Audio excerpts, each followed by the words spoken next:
क्या आपने कभी सोचा है कि भगवान श्री राम अपने ही सबसे बड़े शत्रु रावण को आचार्य बनाकर पूजा करवा सकते हैं? क्या आपने सुना है कि रावण ने दक्षिणा में ऐसा क्या मांगा जिसे सुनकर हर कोई भावुक हो गया? यह कहानी सिर्फ राम और रावण की नहीं, बल्कि धर्म, मर्यादा, ज्ञान और वचन की ऐसी अद्भुत कथा है जिसे सुनकर आपके रोंगटे खड़े हो जाएंगे। तो आइए सुनते हैं एक ऐसा प्रसंग जिसे बहुत कम लोग जानते हैं कि वह खत के पुर्जे उड़ा रहा था, हवाओं का रुख दिखा रहा था। खुदा की शायद राजा हो, इसमें तुम्हारा जो फैसला रहा था। आखिर श्री राम ने रावण से कौन सी विचित्र दक्षिणा मांगी? पुरोहित रावण की दक्षिणा। एक अद्भुत भाव विभोर करने वाला प्रसंग। जय श्री राम। दोस्तों, रावण केवल शिव भक्त, विद्वान एवं वीर ही नहीं, अति मानववादी भी था। उसे भविष्य का पता था। वह जानता था कि श्री राम से जीत पाना उसके लिए असंभव है। जय श्री राम ने खर दूषण का सहज ही वध कर दिया। तब तुलसीकृत मानस में भी रावण के मनभाव लिखे हैं। खर दूषण मुँह संबलवंता, तिन ही को मारे बिनु भगवंता। भगवान श्री राम ने रामेश्वरम में जब शिवलिंग की स्थापना की तब आचार्य के लिए रावण को निमंत्रण किया था। रावण ने उस निमंत्रण को स्वीकार किया और उस अनुष्ठा का आचार्य बना। रावण त्रिकालज्ञ था। उसे पता था कि उसकी मृत्यु सिर्फ श्री राम के हाथों लिखी है। वह श्री राम से कुछ भी दक्षिणा मांग सकता था, लेकिन क्या आप जानते हैं कि उसने क्या विचित्र दक्षिणा मांगी होगी? आइए जानते हैं। रावण केवल शिव भक्त, विद्वान एवं वीर ही नहीं था, बल्कि उसे भविष्य का भी पता था। वह जानता था कि राम से जीत पाना उसके लिए असंभव था। जामवंत जी को आचार्य का निमंत्रण देने के लिए लंका भेजा गया। जामवंत जी दीर्घाकार के थे। आकार में वे कुंभकर्ण से तनिक ही छोटे थे। इस बार राम ने वृद्ध, प्रबुद्ध, भयानक और विशाल काय जामवंत को भेजा है। पहले हनुमान, फिर अंगद और अब जामवंत। यह भयानक समाचार विद्युत वेद की भांति पूरे नगर में फैल गया। इस घबराहट से सबके हृदय की धड़कनें लगभग थम सी गई। निश्चित रूप से जामवंत देखने में हनुमान और अंगद से अधिक ही भयावह थे। सागर सेतु का लंका मार्ग प्रायः सुनसान मिला। कहीं कहीं पर कोई मिला भी तो वे मारे डर के बिना पूछे ही राजपथ की ओर संकेत कर देते थे। बोलने का किसी में साहस नहीं था। प्रहरी भी हाथ जोड़कर मार्ग दिखा रहे थे। इस प्रकार जामवंत को किसी से कुछ पूछना नहीं पड़ा। यह समाचार द्वारपाल ने लगभग दौड़कर रावण तक पहुंचाया। स्वयं रावण उन्हें राज दरबार तक लेने आए। रावण को अभिवादक का उपकर्म करते देख जामवंत ने मुस्कुराते हुए कहा कि मैं अभिनंदन का पात्र नहीं हूँ, मैं वनवासी राम का दूत बनकर आया हूँ। उन्होंने आपको सादर प्रणाम कहा है। रावण ने सविनय कहा, आप हमारे पितामह के भाई हैं, इस नाते आप हमारे पूज्य हैं। आप कृपया आसन ग्रहण करें। यदि आप मेरा निवेदन स्वीकार कर लेंगे तभी संभवतः मैं भी आपका संदेश सावधानी से सुन सकूंगा। मुझे कोई आपत्ति नहीं। उन्होंने आसन ग्रहण किया। रावण ने भी अपना स्थान ग्रहण किया। तदुपरांत जामवंत ने पुनः सुनाया कि वनवासी राम ने आपको प्रणाम कहा है। वे सागर सेतु निर्माण उपरांत अब यथाशीघ्र महेश्वर विग्रह की स्थापना करना चाहते हैं। इस अनुष्ठा को संपन्न कराने के लिए उन्होंने ब्राह्मण, वेदों के ज्ञाता और शिव भक्त रावण को आचार्य पद पर वरण करने की इच्छा प्रकट की है। मैं उनकी ओर से आपको आमंत्रित करने आया हूँ।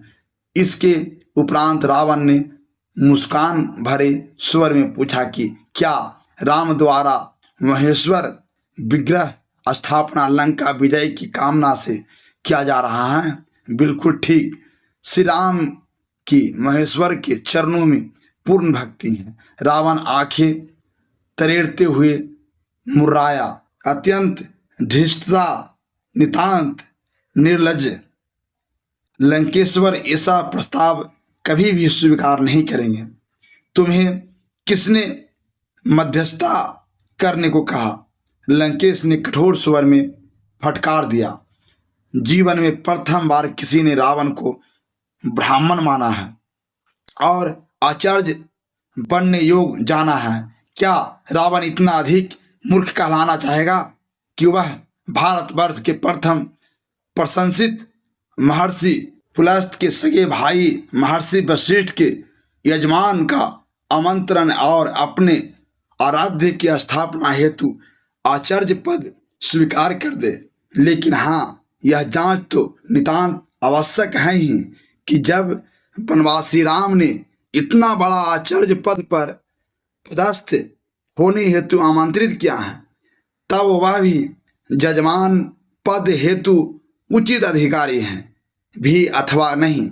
जावंत जी, आप जानते हैं कि त्रिभुवन विजय अपने इस शत्रु की लंकापुरी में आप पधारे हैं। यदि हम आपको यहाँ बंदी बना लें और आपको यहाँ से लौटने न दें तो आप क्या करेंगे? जावंत खुलकर हंसे। मुझे निरोध करने की शक्ति समस्त लंका के दानवों के संयुक्त प्रयास में नहीं है, किंतु मुझे किसी भी प्रकार की कोई विद्ता प्रकट करने की न तो अनुमति है और न ही आवश्यकता। ध्यान रहे, मैं अभी एक ऐसे उपकरण के साथ यहाँ विद्वान हूँ जिसके माध्यम से धनुधारी लक्ष्मण यह दृश्य वार्ता स्पर्श रूप से देख सुन रहे हैं। जब मैं वहां से चलने लगा था तभी धनुधर लक्ष्मण ने पाशुपतास्त्र निकालकर संधान कर लिया है और मुझसे कहा कि जावंत, रावण से कह देना कि यदि आप में से किसी ने भी मेरा विरोध प्रकट करने की चेष्टा की तो यह पाशुपतास्त्र समस्त दानव कुल के संहार का संकल्प लेकर तुरंत छूट जाएगा। इस कारण भलाई इसमें है कि आप मुझे उचित प्रत्युत्तर के साथ सकुशल और आदर सहित धनुधर लक्ष्मण के दृष्टि पथ पर वापस पहुंचाने की व्यवस्था करें। वहां उपस्थित दानव गण भयभीत हो गए। प्रहस्त्र का शरीर पसीने से लथपथ हो गया। लंकेश्वर तक कांप उठे।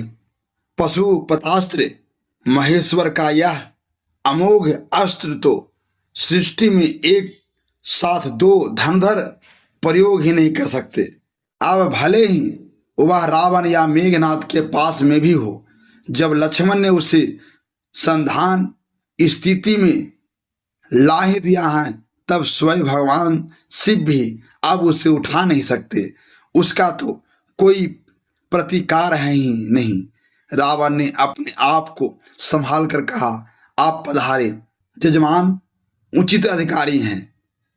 उसे अपने दूत को संरक्षण देना आता है। राम से कहना कि मैंने उनका आचार्य स्वीकार किया। जावंत को विदा करने के तत्काल उपरांत लंकेश ने सेवकों को आवश्यक सामग्री संग्रह करने हेतु आदेश दिया और स्वयं अशोक वाटिका पहुंचे। जो आवश्यक उपकरण जजमान उपलब्ध न कर सके उसे जुटाना आचार्य का परम कर्तव्य होता है। रावण जानता है कि वनवासी राम के पास क्या है और क्या होना चाहिए। अशोक उद्यान पहुंचते ही रावण ने सीता से कहा कि राम लंका की कामना से समुद्र तट पर महेश्वर लिंग विग्रह की स्थापना करने जा रहे हैं और रावण को आश्चर्य वर्ण किया है। जजमान का अनुष्ठा पूर्ण हो, यह दायित्व आचार्य का भी होता है। तुम्हें विदित है कि अर्धाग्नि के बिना गृहस्थ के सभी अनुष्ठा अपूर्ण रहते हैं। विमान आ रहा है, उस पर बैठ जाना।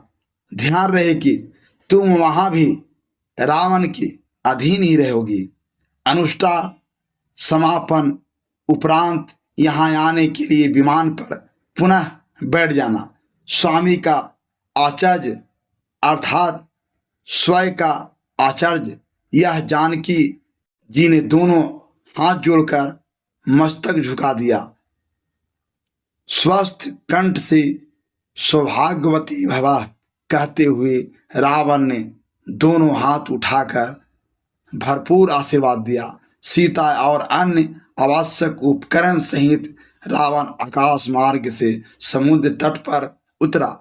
आदेश मिलने पर आना कहकर सीता को उसके विमान में ही छोड़ा और स्वयं राम के सम्मुख पहुंचा। जावंत से संदेश पाकर भाई मित्र और सेना सहित श्री राम स्वागत सत्कार हेतु पहले से ही तत्पर थे। सम्मुख होते ही वनवासी राम ने सुग्रीव ही नहीं विभीषण की भी उसने उपेक्षा कर दी, जैसे वे वहां हो ही नहीं। भूमि शोधन के उपरांत रावण आचार्य ने कहा, जजमान अर्धाग्नि कहाँ हैं?